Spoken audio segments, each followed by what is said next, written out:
kulankani ka dhacay magaalada Jowhar ee caasimada dawlad goboleedka Hirshabelle ayaa waxa uu dhaxeeyay mas'uuliin ka socota dawlad goboleedka Hirshabelle iyo mas'uuliin ka socota maxadka daraasaadka iyo cilmi baarista Heritage iyo qaybaha kala duwan ee bulshada ku nool magaalada Jowhar ee caasimada dawlad goboleedka Hirshabelle. Kulanka ayaa si weyn muddadii socda looga dooday hindisa ku saabsan sidii loo kobcin lahaa aqoonta, xirfadda iyo karaanka dadka Soomaaliyeed. Waxaan halkaas ka hadlay mas'uuliin aad u fara badan iyo qaybihii bulshada ee ka soo qayb galay. waxaan halkaas ugu horeyntii ka hadlay Cabdikariin Xasan Jaamac oo kamid ah madaxda maxadka Heritage. wuxuu si weyn uga hadlay hadii la helo karti iyo aqoon in la horumariyo. Japan wadankan la dhaho oo ilaa mar dhow dhaqaalaha adduunka wadanka labaad ah ee Mareykanka ku xigay waa jasiirad yar marka la eego Soomaaliya oo kale wax badan ka yaryahay. Petrol ma laha, dahab ma laha, xoolo ma laha,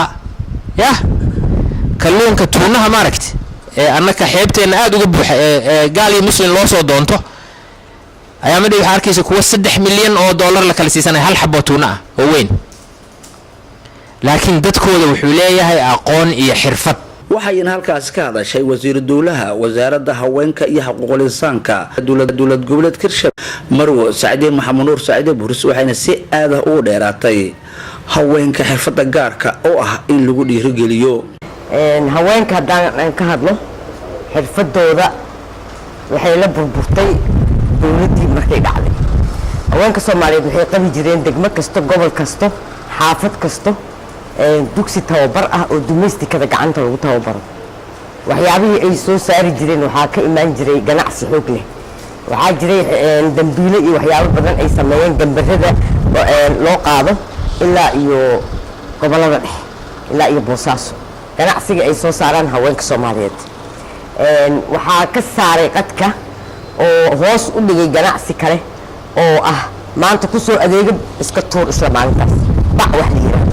ugu dambeyntii waxa halkaas ka hadlay wasiirka wasaaradda shaqada iyo shaqaalaha iyo xiriirka caalamiga Cabdiraxmaan Guuleed. wuxuuna isna ka hadlay baahiyaha ka jira dawlad goboleedka Hirshabelle oo loo baahan yahay in wax laga qabto. waxaan la dagaalanaa maalin kasta fatahaado oo biyihii macnaha isha roobku ilaahay keenay aan cisho la'aan taasoo keentay in aqoontii aan ku cishan lahayn biyahaas aynaan lahayn. waxaa dhacda in biyihii aan weyno oo dadkii ay u dhammaadaan biyo la'aan, webigiina uu noqdo mid qalalan oo macnaha isha aan biyo lahayn.